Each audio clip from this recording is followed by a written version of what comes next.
Now let's move towards the one more interesting topic, which is a chi-square test. Chi-square test में दो आते हैं जो तुम्हारे पेपर में आते हैं, which is goodness of fit.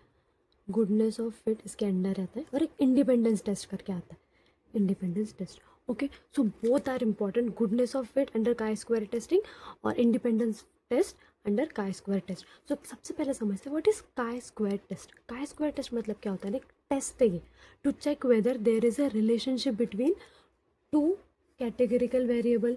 दो कैटेगरिकल वेरिएबल मतलब ये फीमेल है, और फीमेल को ऑनलाइन क्लासेस कितने पसंद है, ऑनलाइन क्लासेस पसंद है या नहीं है. इसके बीच में अगर हमको देखना है तो वो दो कैटेगरिकल वेरिएबल के बीच में रिलेशनशिप फाइंड करना काई स्क्वायर, और whether the observe data matches the expected data.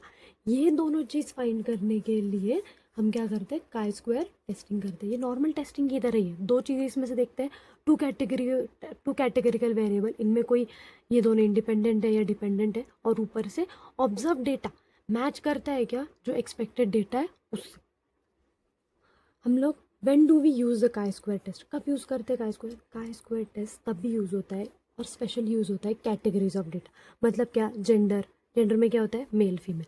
Height weight, ये क्या होती है, नंबर्स होती है, इनके लिए नहीं यूज़ होता है. पर जेंडर हो गया, लाइक और डिसलाइक हो गया, स्पैम नॉट स्पैम हो गया. सो ऐसे जो टर्म्स होते हैं, ऐसे जो डेटा सेट्स होते हैं, उनके लिए काई स्क्वायर टेस्टिंग होती है. ये हमेशा याद रखना. बस किसके लिए होती है काई स्क्वायर टेस्टिंग, कैटेगरिकल डेटा के लिए. Now let's move towards the first part of chi square goodness of fit test. दो टाइप से मैंने पहले भी बोला था, अब उसमें से पहला है गुडनेस ऑफ फिट टेस्ट.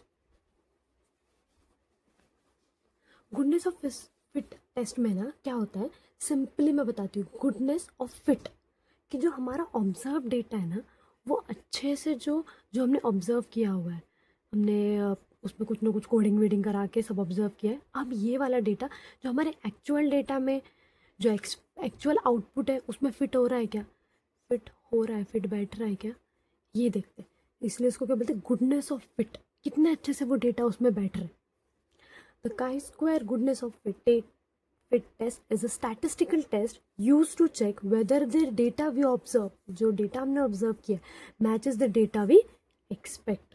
हम एक्सपेक्ट किया कर रहे हैं कि यही आना चाहिए आउटपुट, तो आ रहा है क्या ये. तो सिंपल एग्जाम्पल समझो कि तुम लोग प्रैक्टिकल में बैठे हो और टीचर तुमको बता रहे ये आउटपुट आना चाहिए, और तुम्हें इनपुट सबसे पहले एक्स आना चाहिए, वाई आना चाहिए, और उसके बाद एक्स प्लस वाई का जो सम है वो प्रिंट हो जाना चाहिए. सो ये तो तुम्हारा एक्चुअल है. अभी 2+2 यहाँ पे 4 ही आउटपुट आएगा एक्चुअल. और तुमको तुम्हारे टीचर बोल रहे जाओ अभी अपने अपने पीसीस पे और तुम लोग अपना परफॉर्म करो. तो तुम ऑब्जर्व क्या कर रहे हो, तुम ले रहे हो, कोडिंग वगैरह कर रहे हो, पर तुम्हारा एक्चुअल आउटपुट क्या है, आना चाहिए 3. तुम्हारा 3.9 आ सकता है, कुछ भी आ सकता है. सो ये चेक करना होता है. So why it is called a goodness of fit. It is called goodness of fit because it measure how good the fit is between observed frequency and expected frequency. बोला था ना मैंने, ऑब्जर्व में से और एक्चुअल या फिर expected में से कितना अच्छे से वो डेटा उसमें जाके बैठ रहा है. इस वजह से उसको क्या बोलते हैं, goodness of fit. If the difference is small, अगर डिफरेंस इज स्मॉल तो गुड फिट है. अगर डिफरेंस इज लार्ज, इन दोनों में डिफरेंस बहुत ज़्यादा है, ये वैल्यू 4 है और ये तुम्हारी आ रही है 1.1, इतना आज बड़ा डिफरेंस है, this means that this is a poor fit. Okay, let's now understand the chi-square goodness of fit का फॉर्मूला है. chi-square अगर फाइंड करना है तुम लोग को तो तुमको समेशन करना पड़ता है ऑब्जर्व्ड माइनस एक्सपेक्टेड का square upon expected. Observe frequency, expected frequency और सम ऑफ ऑल कैटेगरीज. तो इसमें एक टर्म होता है, दोनों में भी तुम काई स्क्वायर टेस्ट में दोनों में भी जाओगे ना, दोनों टाइप्स में, तो दोनों में भी हाइपोथेसिस होता है, null hypothesis, alternative. Goodness of fit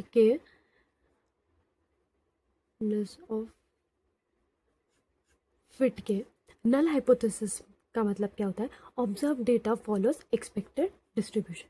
ये क्या है, पॉजिटिव है एक टाइप का.